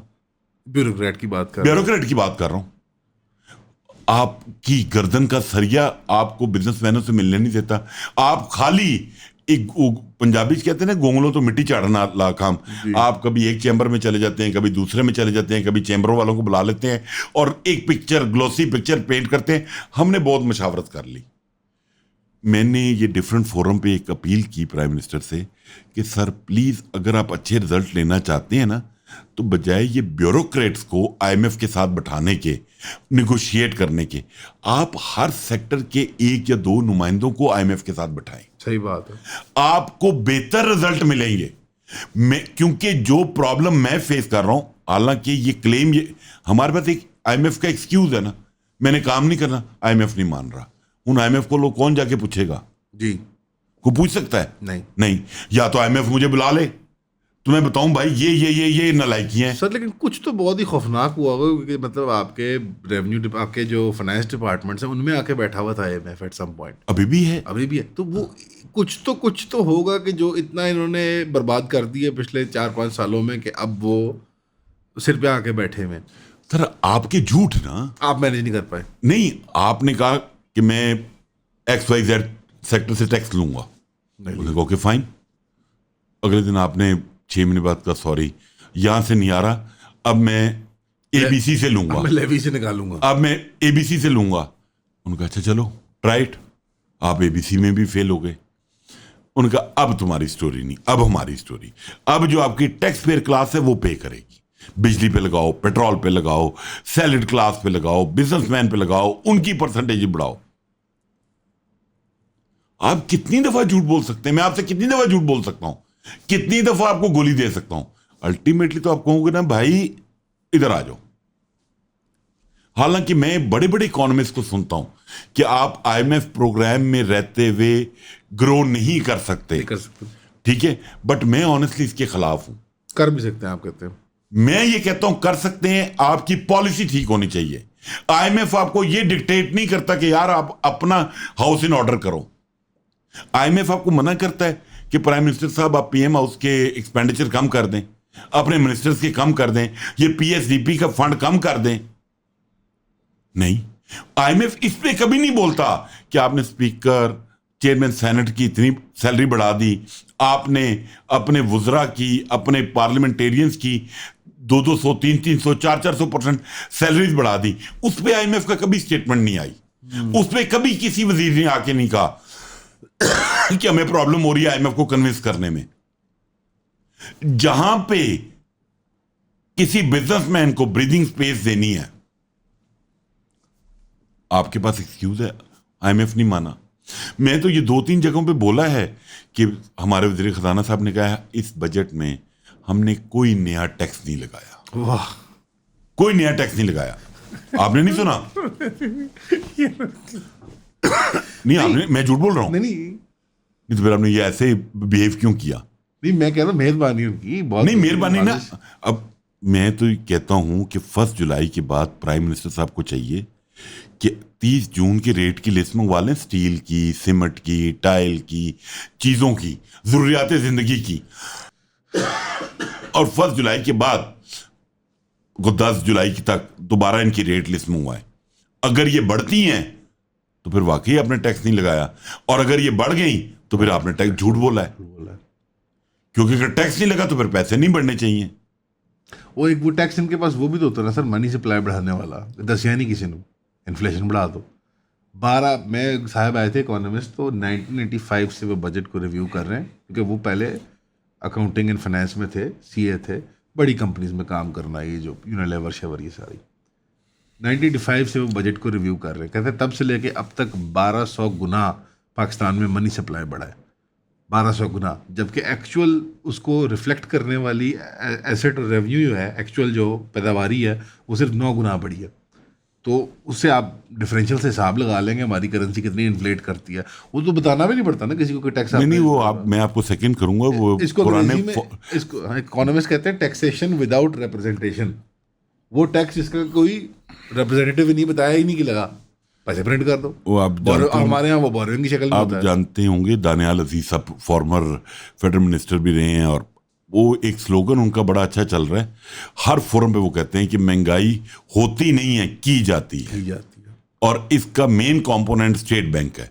वो जब इन्फ्लेशन बढ़ाता है तो वो इनडायरेक्टली महंगाई बढ़ा रहा है। सर आपने उठा लिए प्राइवेट बैंकों से पैसे, वो फ्रैक्शनल रिजर्व पे काम कर रहे हैं, 5% के रेशियो पे काम कर रहे हैं। आपने 100 रुपये उनको दिए, उन्होंने 95 रुपीज़ आगे डिजिटली क्रिएट कर दिया। ये तो नहीं हो रहा ना कि जितने डिपॉजिट्स हैं उतने की पाकिस्तान स्टेट बॉन्ड खरीदे जा रहे हैं। बिल्कुल ऐसे ही है। तो पूरा मैकेनिज्म जो है वो स्टेट बैंक से चल रहा है, और प्राइवेट सेक्टर को आगे प्राइवेटाइज हुआ हुआ है। लेकिन सेंट्रल अथॉरिटी फैसला कर रही है कि आपने मनी प्रिंटिंग करनी है, आपने मनी डिजिटल सप्लाई क्रिएट, मतलब उसको बढ़ाना है, तो सप्लाई में पैसे बढ़ेंगे तो उसकी वैल्यू घटेगी, इन्फ्लेशन हो गई। इन्फ्लेशन होती नहीं है, की जाती। बिल्कुल ये तस्वुर जो है कि महंगाई हो गई, ये लैंग्वेज चेंज करने की जरूरत है वहाँ के अंदर। इस ज़मीन में आपने जिक्र किया था कि ये इन्होंने बड़े वादे वही किए थे कि हम अपने एक्सपेंडिचर कम कर देंगे, अपने जो ऑस्टेरिटी मेजर का नारा तो मेरा ख्याल है कोई गवर्नमेंट नहीं आई मेरे ज़िंदगी में इसने ना लगाया हो कि हम ऑस्टेरिटी करेंगे। और वो मेरे और आपके लिए था ना, मेरे और आपके लिए था वो। देखिए आप कैसी बातें कर रही हैं। वो मैं और आप मोटर पे जाएंगे, 100 की स्पीड पे जाएंगे, बड़ा अफसर जाएगा, ब्यूरोक्रेट जाएगा, उसकी गाड़ी का नंबर मोटरवे पुलिस को पहले लिखवाएगा, वो जूम करके 140 पे जाएगा। फेडरल सेक्रेटरी के पास 4-4 गाड़ियां हैं, अनलिमिटेड पेट्रोल है। वो ऑस्टेरिटी मेरे और आपके लिए है, पब्लिक के लिए। वो प्राइम मिनिस्टर साहब ये शायद वुजरा बताना भूल गए उस सेगमेंट में कि ये पब्लिक के लिए ऑस्टेरिटी अनाउंस की जा रही है, हमारे लिए नहीं है ये। सर दाल पतली हुई जा रही है दफ्तर में। हाँ। पहले बड़ी गाड़ी अच्छी मोटी पका करती थी, लेकिन पिछले 2.5-3 सालों में बिल्कुल पानी की तरह हो गई है सर। अब इसका क्या लोगों की बाइंग पावर कम हुई है। हमारे दफ्तर की दाल की बात कर रहा हूँ मैं, किसी और की क्या बात करनी। नहीं तो सर बट मैं ये समझता हूँ अमान, जो मेरा थोड़ा बहुत 30-32-35 साल का एक्सपीरियंस है, कि अब शायद थोड़ी सी हमारी डायरेक्शन ठीक हुई है गवर्नमेंट के बयानियां चेंज करने पे। टैक्सेशन तो शायद पहले भी इतना मैटर नहीं करती थी, मैटर करते थे या स्ट्रांस। आप अभी जिस प्राइम मिनिस्टर की आप बात कर रहे थे, वो जो उन्होंने मिनिस्ट्री दी थी कंस्ट्रक्शन की, उसको अवेल करने वाले बहुत लिमिटेड नंबर्स हैं, बहुत थोड़े लोग। बट जो बयानिया था ना मीडिया पे, बहुत बड़ा था, कंस्ट्रक्शन मिनिस्ट्री। लेकिन उससे एनर्जी रिवाइटलाइज आवाम के अंदर होती है। तो बात ये, अगर मीडिया भी इसको पॉजिटिवली पिक्चर पेंट करेगा तो मैं समझता हूं कि ओवरसीज से भी पैसा आएगा वापस। सर जब कैंपेनें हर चीज़ के लिए हो रही है, स्मॉग बंदा लाहौर में खांस रहा होता है, वो कहता है स्मॉग ख़त्म कर दिया हुकूमत ने। अभी मतलब हर महकमे की, हर पॉलिसी की इतनी मार्केटिंग कर रहे हैं, इसकी मार्केटिंग नहीं कर रहे सर। पैसा बहुत खर्च कर रही है स्टेट मार्केटिंग पे, पंजाब भी और सेंट्रल भी बहुत कर रही है, इस पे नहीं। मतलब मैं नहीं समझा सर मार्केटिंग पे बहुत पैसे खर्चे जा रहे हैं जो ये महकमे हैं हमारे PR के, ठीक है, स्मॉग नहीं ख़त्म हुई होती, बंदा खांस रहा था लाहौर में तो वो कैमरे पे आके कहते हैं यार स्मॉग ख़त्म हो गई। बिल्कुल कोई अभी ये डिजिटल कार्ड वाला आया है कि जो ID कार्ड वगैरह सारे जो हैं वो मरियम दस्तक ऐप मेरा ख्याल है उसकी मार्केटिंग बेहतरीन चल रही है। नौजवान लाखों करोड़ों की अमाउंट में उनको दिखाए जा रहे हैं ऐड पंजाब के अंदर। अभी जो डिप्लोमेटिक विन एक आप समझे विन मिली है जो आपने स्टार्ट में जिक्र किया था, मुझे उसके ऐड आते हैं कि पाकिस्तान के प्राइम मिनिस्टर शहबाज शरीफ साहब और चीफ आर्मी स्टाफ की भरपूर मेहनत से अब अमन कायम हो गया, ईरान MOU साइन हो गया, इस्लामाबाद MOU तारीख का। हुकूमत करती है PR मार्केटिंग करती है, लंबी डिबेट है प्रिंसिपल के सही है गलत है जायज़ है नाजायज़ है, तो छोड़ देते हैं एक मिनट के लिए। जो आप बातें कर रहे हैं इसकी मैंने कोई मार्केटिंग नहीं देखी। नहीं, मैंने तो इसलिए कहा आपकी टीम थोड़ा सा काम करेगी। ये बजट के दिनों में आप स्पीचेस सुने ना, आपके फाइनेंस मिनिस्टर ने, आपके चेयरमैन FBR ने स्टेटमेंट्स तो दिए, मैंने पढ़ी सुनी देखी, ठीक है। तो अब ऐसा ऐसा मतलब देखिए बात होगी तो बात निकलेगी। बट मैं आपको एक बात बताऊं, मुझे नहीं पता आपने ये कमेंट कर रहे हैं ये कॉम्प्लीमेंट कर रहे हैं पंजाब गवर्नमेंट पे, बट मैं ऑनेस्टली CM पंजाब साहिबा को क्रेडिट देना चाहता हूं regarding Punjab land record authority. जो मेरेकल ये डिपार्टमेंट कर रहा है ना, ये 2 नंबर फाइलों का काम, ये जो चीजें ग्रीन सर्टिफिकेट की इश्यूएंस, जमीनों के कब्जे, इसके ऊपर प्लस जो ओवरसीज पाकिस्तानीज के लिए कोर्ट्स बना दिए हैं। और मैं आपको नॉलेज में लेकर आऊँ, होपफुली जो मेरी डिफरेंट फोरम्स पे अथॉरिटीज़ में सोसाइटीज़ में बात हुई है, हर अथॉरिटी हर सोसाइटी अपने ऑफिस में ओवरसीज के लिए एक इंडिपेंडेंट ओवरसीज काउंटर बनाने जा रही है। फैसिलिटेशन डेस्क जो होता है, फैसिलिटेशन डेस्क एहसन और अमान का काम शायद 1 हफ्ते में होगा, लेकिन एक ओवरसीज पाकिस्तानी का काम with in 24 hours it will be done. मतलब मैं ट्रांजैक्शन की बात कर रहा हूं। जी जी। मतलब अगर आप कहीं मिसाल के तौर पे आप LDA में चले गए हैं, आप DHA में चले गए हैं, तो वो लोग इस मैकेनिज्म के ऊपर काम करने जा रहे हैं कि अगर कोई ओवरसीज पाकिस्तानी जिसके पास नायकॉप है, POC है, या वो एनी पासपोर्ट होल्डर है, फॉरेन पासपोर्ट होल्डर, उसको फैसिलिटेट किया जाए ताकि वो जो एक नेगेटिव परसेप्शन है उसको खत्म किया जाए।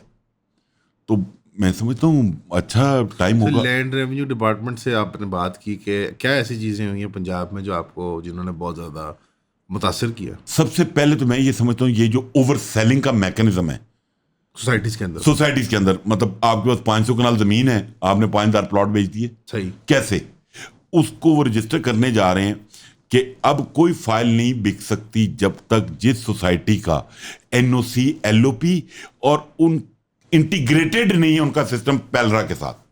मतलब अगर अमान साहब यहाँ पे बैठ के XYZ टाउन देखते हैं, सोसाइटी देखते हैं और उसमें वो प्लॉट लेना चाह रहे हैं, तो अगर तो वो क्लियर है, प्लॉट नंबर वहां पे उसके मेंशन होंगे, आप उसको देख लेंगे, आप उसको जिस ऑडियंस का जो ना वाकिफ है रियल एस्टेट से यंगर हैं जिन्होंने नहीं लिया, मैं उसमें एक ज़रा वजाहत कर देता हूँ कि पहले हम देखते थे कि PP1 आया नहीं या आ गया तो पहली सोसाइटी ने पैसे पकड़ना शुरू कर दिए। Planning and permission 1 phase, PP1 PP2 आता है, उसके बाद उसमें उस टाइम पे मैकेनिज्म ये था कि आप LDA की वेबसाइट पे जाके NOC स्टेटस देख लें, ज़्यादा से ज़्यादा ये था।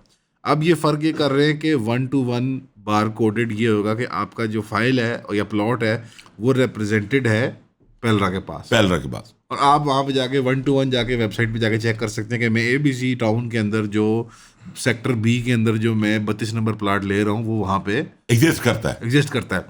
ये हो पाएगा? बिल्कुल हो पाएगा। माफिया जो है ये भी माफिया है पूरा, हमारा इंडस्ट्री का, हमारी अपनी इंडस्ट्री का एक माफिया है, वो कमर इतनी टूट गई है कि वो मान लेंगे। तो अगर नहीं मानेंगे तो फिर कोई और काम करे, फ्रॉड करना बंद कर दे मुल्क से। बिल्कुल ठीक। लोग तंग आ गए, बस हो गई है लोगों की ये फाइलों के नाम के ऊपर। जेन्युइन काम करो भाई, दुनिया में काम होता है। हर बंदा जिसको देखो प्लॉटिस्तान बना दिया, फाइलों का फाइलें, हर बच्चा जमूरा फाइल। खत्म करो यार ये ड्रामा। रियल एस्टेट एक थोड़ा, आप भी बाहर जाते हैं ना, लंदन आगे पीछे, हर जगह पे रियल एस्टेट यूज होता है ना वर्ड जी। ये हमारे यहाँ क्या हाउसिंग, कंस्ट्रक्शन, फलाना, हर एक ने 1.5 इंच की लदा मस्जिद बनाई हुई है, बिल्डर अलग, डेवलपर अलग, हर एक अपनी चूरन बेचने के चक्कर में लगा हुआ है। आप ऐसे इंडस्ट्री रियल एस्टेट को लेके चलें, मैं समझता हूँ हाँ, इसमें जो करने वाली चीज़ है इंपॉर्टेंट, मतलब ग्रेवेंसेस जो हैं, वो सबसे बड़ा ये है, आपका कोई भी सोसाइटी है, टाउन है, वो मैल प्रैक्टिस, बैड इंटेंशन, आपको एनओसी नहीं दे रहे, 4 साल हो गए, तंग करते हैं। तंग कर रहे हैं, क्यों तंग कर रहे हैं भाई?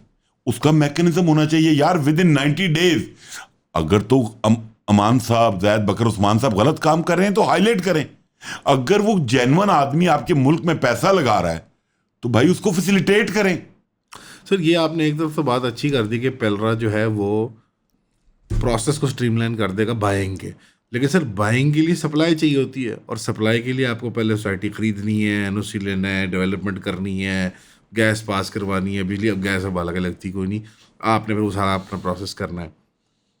वो सारे स्टेप्स जो हैं उसमें जो 30-32 महकमे इन्वॉल्व हैं, चाहे डेवलपमेंट की अथॉरिटी हो, एलडीए हो, सीडीए हो, केडीए हो, उसके बाद बिजली, land and revenue, environment ministry, ना इन्वायरमेंट की पूरी डिपार्टमेंट है।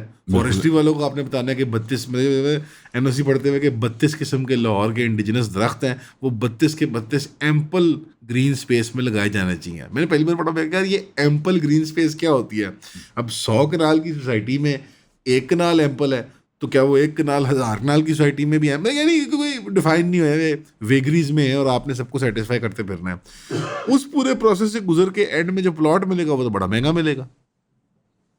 प्रोसेस तो अभी भी इन प्लेस है, बिल्कुल, और बड़ा महंगा मिलेगा। तो यानी ये मुझे जो लगता है कि ये जो एंड पे इन्होंने ये पेलरा वाला काम किया, इससे ये होगा कि छोटे खिलाड़ी जायज़ व नाजायज़ निकल जाएंगे, बड़े जायज़ व नाजायज़ खिलाड़ी मार्केट में कंसोलिडेट कर लेंगे। अच्छा नहीं, मैं आपकी यहां से इस बात से इख्तलाफ करूंगा, नजायज नहीं चलने देगा मेरे ख्याल में। मेरी जाती राय गलत भी हो सकती है, मैं किसी, आपको पता है किसी बिल्डर तो या डेवलपर, देखिए मैं तो एक चीज का प्रचार बहुत कर रहा हूं, ये सेंस अल्लाह करे परवेल करे, ब्लैकमेलिंग का आंसर खत्म हो कि आप एस्क्रो अकाउंट के थ्रू ऑपरेट करवाएं बिल्डर्स और डेवलपर्स के, लोगों का पैसा सिक्योर होना चाहिए। सर एक ये भी एलिमेंट तो था ना कि जिस तरह वो गैंगस्टर वाली को फिल्म आपने कभी देखी हो, तो उसमें ये 25-30 साल जब गैंग या माफिया जो होता है वो अपना पूरा वो निचोड़ लेता है, और जब एक नया दौर आता है तो तमाम जो कारोबार है फिर वो लेजिटिमेसी की तरफ जाते हैं, ब्लैक मनी को वाइट करने। तो अब ये नहीं कि जो पुराने नाजायज़ और जायज़ कारोबार थे रियल एस्टेट के, वो अब ज़रा बहुत बड़े हो गए हैं, तो ज़रा वो बड़े ओहदों पे बैठना चाहते हैं, मोअज़्ज़ज़ होना चाहते हैं, तो वो इस वेन्यू से, इस वाया से उनके लिए तो अब इतना मतलब इतना बड़ा बायन है। अब आप खुद ही बता रहे हैं इतना बड़ा बायन है कि आपको हर प्लॉट को क्लैरिफाई करवाना है महकमे के साथ। पहले जहाँ देखिए जो सोसाइटी है बेसिकली तो आपने उसका एनओसी देना है ना। मेरे पास ये 100 कनाल जमीन है, इस पे मैंने 50 प्लॉट काटे हैं। एनओसी हासिल कौन कर सकता है? सर गवर्नमेंट को, ये पेलरा को, गवर्नमेंट को, सीएम पंजाब को इसको फैसिलिटेट करना चाहिए। यानी गाड़ी मतलब इसमें तो कोई शक नहीं है कि 1.5 करोड़ घरों की शॉर्टेज है आज भी। पाकिस्तान का फिगर बता रहे हैं आप, मैं पाकिस्तान का फिगर बता रहा हूँ, ठीक है। तो आपने कैसे पूरी करनी है? अगर ये प्राइवेट डेवलपर ना होता, मैं और आप तो शायद रेलवे स्टेशन में सो रहे होते। मतलब प्राइवेट डेवलपर ने डिलीवर किया भी है, मतलब सारे तो गलत नहीं है जो रह रहे हैं मुल्क में लोग जी, जो रह रहे हैं। तो आप लोगों को फैसिलिटेट करें, टाइटन अप भी करें, उस वाली बात स्टिक और कैरेट का इस्तेमाल करें, जो गलत है उसको स्टिक दें, जो अच्छा काम कर रहा है उसको गाजर दें। यानी अभी गाड़ी का एक पहिया जरूर लग गया, आप ये अप्रिशिएट कर रहे हैं कि नहीं, मैं समझता 2 लग गए, 1 लगा नहीं मैं 2 लगे। तो मैं इस बात पे बहुत खुश हूं मान कि मेरे वजीर आजम, मेरे फाइनेंस मिनिस्टर, मेरे चेयरमैन एफबीआर ने अपना स्टांस बदला है। नहीं ये तो खुशाइन बात है, और ये इम्पैक्ट डालेगा इंशाल्लाह, क्यों नहीं। ये अच्छी बात है कि आप एक सेंस ऑफ ओनरशिप फील कर रहे हैं। वेदर नॉट ये सेंस ऑफ ओनरशिप ट्रांसलेट करती है डीलर हजरात में जाती है, डेवलपर हजरात को जाती है, कॉन्ट्रैक्टर्स, कंस्ट्रक्शन, सारे जो हमारे रंग बिरंगे कैरेक्टर्स हैं, कास्ट ऑफ कैरेक्टर्स, आपने अच्छा बताया। स्टैंडर्डाइजेशन की तरफ आप इशारा कर रहे हैं कि यार अगर आप चाहते हैं इस इंडस्ट्री का अच्छा होए, भला होए, स्टैंडर्डाइज कर दें। बाहर की दुनिया में रियल्टी के टेस्ट होते हैं, रियल्टर के एग्ज़ाम होते हैं, कोई रजिस्ट्रेशन का प्रोसेस होता है, कोई पढ़ लिखी गुफ्तगू होती है, और वही फिर एक सेंट्रलाइज अथॉरिटी बनाते हैं, और फिर उस तरह से टाउन प्लानिंग के एतबार से LDA जैसा महकमा होता है बाहर के एरिया में, वो इतना स्ट्रिक्ट नहीं होता। वो सिर्फ एक काम का ख्याल करता है कि एक मोहल्ले में एक किस्म की एस्थेटिक हो, एक किस्म की डेवलपमेंट हो, वो शहर के रंग और कलर्स को मैच करे, ज़रा वहाँ पे पाइपिंग और वो स्टैंडर्ड्स को मीट किया जाए। यहाँ उल्टा हिसाब है कि वो मतलब एक कॉबॉय सा महकमा ही होता है बेसिकली।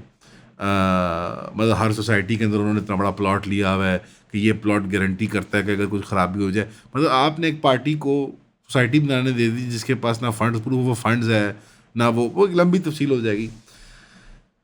आप ओनरशिप, सेंस ऑफ ओनरशिप ले रहे हैं, क्या ये ट्रांसलेट करेगा इस बारी बजट इतना कोई ग्राउंड ब्रेकिंग था? क्योंकि एक आपने जनरल सेंटिमेंट अवाम का स्टार्ट में बता दिया कि हमारी अवाम नाराज़गी की एक स्टेट में रहती है कि सरकार को ये भी करना चाहिए, सरकार को वो भी करना चाहिए। उसकी कुछ वजूहत हैं, कुछ उनकी भी गलती है लेकिन कुछ सरकार की भी गलती है कि एक हिस्टोरिकल वो है। ग्राउंड ब्रेकिंग कुछ था नहीं बजट के अंदर, ये तो आप भी मानते हैं कि हल्के फुल्की चीज़ें, ऐसे नहीं है कि बिल्कुल मतलब काया ही पलट दी। तो वो सेंटिमेंट कैसे अब ट्रांसफ़र होगा?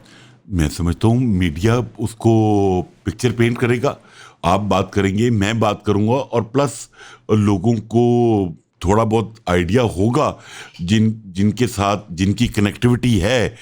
अब वही निजी महफिलों में बैठ के कहेंगे भाई रियल एस्टेट में इन्वेस्टमेंट करें, अच्छी इन्वेस्टमेंट है और आपको अच्छा रिटर्न दे देगी 6 महीने, 1 साल, 2 साल में। ये स्टांस ऐसे ही चेंज होगा। तो सर ये आप ये कह रहे हैं कि आवाम को रसाई होनी चाहिए कम से कम किसी वजीर के ड्राइंग रूम तक, तो फिर वहाँ ये मशवरा दिया जाएगा? नहीं नहीं नहीं नहीं सर, वजीर के ड्राइंग रूम से बात बाहर आ जाती है और वो जानबूझ के निकाली जाती है। जैसे 4 साल आपने वजीर के ड्राइंग रूम से बाहर निकालते रहे ना, रियल एस्टेट नहीं चलने देनी। 4 साल आप हर साल टैक्स बढ़ाते रहे, हर दफा एक नया टैक्स लगा के लोगों को कंफ्यूजन में रखा। कभी एफईडी लगा दी, कभी 7E लगा दिया, कभी आपने 236K बढ़ा दिया, कभी आपने C बढ़ा दिया। आपने हर दफा एक तजर्बा किया ना और एक मैसेज कन्वे करते रहे। बट अब आपने मैसेज कन्वे किया टैक्स कम करके, टैक्स खत्म करके, उसके बाद आपकी स्टेटमेंट्स आनी शुरू हो गई। अब ये तो मुमकिन नहीं है ना कि आप टीवी पे बैठ के कहें हम रियल एस्टेट को चलाना है और बंद कमरे में बैठ के कहें हमने नहीं चलाना। ये तो मुमकिन नहीं है। इन्हीं की सेंटिमेंट होगा, एक ही सेंटिमेंट होगा और ये चीज इनको भी समझ आ गई है। अच्छा, इसमें एक थोड़ा सा ना प्रेशर इंडस्ट्री से भी आया गवर्नमेंट पे कि भाई आप क्या कर रहे हैं। मतलब आपकी जो मेजर इंडस्ट्रीज हैं, स्टील है, सीमेंट है, वो अपने को 45-50% पे चल रही हैं। उन्होंने कहा यार गवर्नमेंट का काम है डिमांड क्रिएट करवाना, तो डिमांड आप क्रिएट करवाए ना। हम सप्लाई हम करेंगे, हम सप्लाई हम करेंगे। अब सिर्फ थोड़ा सा गवर्नमेंट इसको प्रॉपरली हैंडल कर ले, खाली ब्यूरोक्रेट्स के ऊपर ना छोड़े, तो चीज़ें मैं समझता हूँ कि बहुत जो एडमिनिस्ट्रेटिव इश्यूज हैं उनको थोड़ा सा देख ले। मतलब ठीक है, आपके पास बजट में टाइम कम था, थोड़ा सा यूएस ईरान में बिजी थे, सब लोग उस साइड पे भी इश्यूज चल रहे थे। मतलब आप ये तो नहीं है कि क़यामत आ गई है, आप महीने बाद को थोड़ी सी अमेंडमेंट्स कर लें और पॉजिटिविटी ले आएँ, कोई ब्रीदिंग स्पेस दें आप मजीद ओवरसीज पाकिस्तानीज को। इसमें एक कंसिस्टेंट बात नज़र आ रही है कि प्रिंसिपल कंसिस्टेंसी नहीं है हमारे यहाँ। जो टैक्सेशन की जब बात की जाती है तो एक लेफर कर्व हम पढ़ाते हैं इकोनॉमिक्स में कि टैक्सेशन जो कंसिस्टेंट हो, स्टेडी हो, एक स्टैटिक कम रेट की हो, फेयर हो, प्रोग्रेसिव हो, डायरेक्ट हो, वो जो है वो लोगों को लुभाती है कि भाई बड़ा स्टेडी रेट है, 20-20 साल 30-30 साल उसका सिस्टम चलना है, यही इस तर्ज पर टैक्सेशन यानी एक दफ़ा वेल थॉट आउट पॉलिसी हो, फेयर फील करे कि यार माड़ा कम देता है और थोड़ा ज़्यादा जो मोटा ताज़ा है वो ज़्यादा देता है टैक्स। इसी तरह physical policy, generally monetary policy भी। ये लैक ऑफ कंसिस्टेंसी है। मैं सीपैक के टाइम पे था, गवादर का काम करना, गवादर का काम उस टाइम पे हम करते थे। मैं कहता था यार यहाँ किसने आके रहना, अभी ये शहर बना नहीं, अभी एयरपोर्ट नहीं आया, अभी सड़क नहीं बनी। बट वो सेंट्रल बिलीफ जो था मजहबी जुनून की हद तक भी, मैं बात कर रहा हूँ मियाँ साहब की हुकूमत के से लेकर इमरान खान साहब की हुकूमत के पहले 6 महीने साल तक, गुड 3-4 ईयर्स हैं, मजहबी जुनून की हद तक हम कहते थे स्टेट है वो कह रही है सीपैक बनना है, ये एक बेल्ट एंड रोड इनिशिएटिव का छोटा जुज़ है, वो चाइना पूरी दुनिया में $3-4 ट्रिलियन खर्चने जा रहा है और पूरे उसने सेंट्रल एशिया, ईस्टर्न यूरोप और यहाँ से लेकर साउथ एशिया से लेकर मिडल ईस्ट, मेडिटेरेनियन में ट्रेनें, पावर स्टेशंस, इकोनॉमिक जोन बनाने और पूरी दुनिया के अंदर वो सिल्क रूट जो है ना, वो जीटी रोड वाला पुराना रास्ता, उसको वो जिंदा कर रही है। और पाकिस्तान में काशगर से लेकर इधर वो खुंजराब और ये और क्वेटा और वो डीजी खान और डीआई, हर जगह वो कनेक्ट कर देगी। हमने देखी भी चीज़ें बनते हुए, साहिवाल बना कोल पावर प्लांट, आज उसी की बिजली प्रॉब्ली कंज्यूम कर रहे हैं हम। फैसलाबाद में हमने देखा फीडबैक एक और चीज़ थी और अब वो एक और चीज़ बन गई है। सारी ये गाड़ियाँ जो आप सब चला रहे हैं, ये कोरियन गाड़ियाँ जो हैं, Hyundai, किया वगैरह और चाइनीज़ गाड़ियाँ, ये उस टाइम पे उसका बीज डल गया था, वो आना शुरू हो गई। किसी ने फैक्ट्री की ज़मीन देख ली, किसी ने MOU कर लिया, किसी ने क्या कर लिया, बहुत ज़्यादा एक वो इन्फ्लक्स आई। मजहबी जनून की हद तक आई थिंक सब मानते ही थे उस टाइम पे। वो रिवर्स होते हुए, वो ख्वाब टूटते हुए 6 महीने लगे। रज़ाक दाऊद साहब आए, उन्होंने कहा कि CPEC की कॉन्ट्रैक्ट्स जो हैं उनके अंदर बहुत मिसक्रेपेंसी है, हम सबको रिविज़िट करेंगे। चाइनीज़ नाराज़ हुए वो दिन, और फिर उसके बाद 2 साल मुझे याद है के बाद अमेरिकन एम्बेसडर को हम ग्वादर का टूर करा रहे हैं। मैं को ये क्या हो रहा है। मतलब एक टाइम था जब chief of army staff Rahil Sharif साहब, मियाँ नवाज शरीफ साहब एक जीप में बैठ के, ओपन कीप जीप में बैठ के वो ग्वादर का टूर कर रहे हैं, वो इशारे कर रहे हैं कि अरे वो एक इमेज पूरी दुनिया को जाता है कि हाँ भाई बैठ गए आ गए हम। फिर चाइनीज़ वहाँ आ रहे जा रहे हैं, यहाँ पे लाहौर, इस्लामाबाद, कराची, पिंडी, बड़े शहरों में घरेलू डोमेस्टिक मुलाजमीन के रेट बढ़ गए हैं। वो चाइनीज़ आ गए हैं, वो 25,000 वाले को 50,000 देते हैं। वो बिल्कुल ऐसे ही। ये होटलों में मेन्यू में लिखो भाई चाइनीज़ में लिखो। शादियाँ होने लग गई चाइनीज़ लड़कियों से, चाइनीज़ लड़कों से। यहाँ पे कितनी अजीब व गरीब एक माहौल था। ऐसे फ्लिप किया हमने, ऐसे 1 सेकंड में फ्लिप किया। नहीं, इसमें एक ब्यूटी थी। मुझे क्या सर, कुछ चाइना तो स्टांस चेंज नहीं किया ना। चाइना ने नहीं बदला चाइना तो आज भी वही पे खड़ा है ना सर। तो हम चाइना तो आज भी उसी CPEC के साथ है। चाइना आज भी उस CPEC को लेकर चलना चाहता है। चाइना आज भी उस CPEC के ऊपर पैसे लगा रहा है। आपके यहाँ प्रॉब्लम है ना। तो मैं वही कह रहा हूँ कि क्योंकि हमारे यहाँ ये inconsistency, अभी आप कंसिस्टेंसी कह लें या किसी भी काम करने के लिए कोई प्रॉपर बोर्ड नहीं बनता। मैंने तो जो फील किया है, एक आदमी होता है और उसी ने सारी पॉलिसी का तहस नहस कर देता है। आज मिस्टर XYZ बैठा है आज एक सीट पे, उसका ज़हन है कि यार ऐसे होना चाहिए, जो ये लोग कह रहे हैं ये नहीं होना चाहिए। वो ये देखता ही नहीं है कि यार ये जो बंदे आपको बात बता रहे हैं उनका 30, 35, 40 साल का ग्राउंड पे एक्सपीरियंस है। आप इसकी बात मानो, बट वो अगर उसकी बात मान ले तो कहेगा मेरी डिग्री का की फायदा। मैं महान किस अब मैं एक सिंपल ग्रेजुएट खाली 35-40 साल तो कारोबार कर रहे हैं, यदि गल क्यों मना। तो वो डिग्रेड होता है ना। तो वो चाहता है मैं डिग्रेड ना हो, तो मैं अपनी पावर और अपना इन्फ्लुएंस दिखाऊं इसको कि मैं क्या चीज हूं। तो बस उसकी प्राइस हम पे करते हैं। बड़ी भारी कीमत है जो हम चुका रहे हैं। बस हम पाकिस्तान नाम ही ऐसा है, हमें आदत पड़ गई है प्राइस पे करने की। असद मलिक साहब, आपके वक्त का बहुत शुक्रिया। कीमत भारी है, चुका रहे हैं, लेकिन कंसिस्टेंसी की है। अभी भी आपने कहा कि ये इस तरफ आ गए हैं, स्टांस बदल लिया है, बड़ी स्पेसिफिक बात आपने की। उस पर अब कितनी देर कंसिस्टेंट रहते हैं वो देखने को रहेगा। लेकिन ये चीज़ ज़रूर हमें एक्साइट करती है कि यार चलो कम से कम मुँह से तो कह दिया कि नहीं चलो अच्छे बच्चे हो तुम लोग भी, यार अच्छा काम करते थे। बिल्कुल ऐसे ही है। बहुत मेहरबानी है साहब, इंशाल्लाह से मज़ीद बैठे गुफ्तगू करेंगे। और ये पॉइंट नोट करने वाला है कि बजट के अलावा जैसे क्वार्टर टू क्वार्टर या कम से कम मंथ टू मंथ जैसे ना, कम से कम वो होना चाहिए प्रोग्राम जो 2, 3, 4 सेक्टर से लोगों की उनकी गुफ्तगू हो इकोनॉमी में प्योरली। मतलब आप स्टील पे बात करें ना, क्यों कार्टलाइजेशन है, सीमेंट पे बात करें, बिल्कुल क्यों नहीं करते आप। इकोनॉमी का हिस्सा है ना, स्टॉक पे बात करें। वैसे हमने पिछले 1-2 साल में स्टॉक कमोडिटी पे ज़्यादा बात की, क्योंकि बात करने वाली वो थे हमारे साथी तो सारे बेचारे दफ्तरों को ताले मार के गाँव में चले गए वहाँ पे। जी।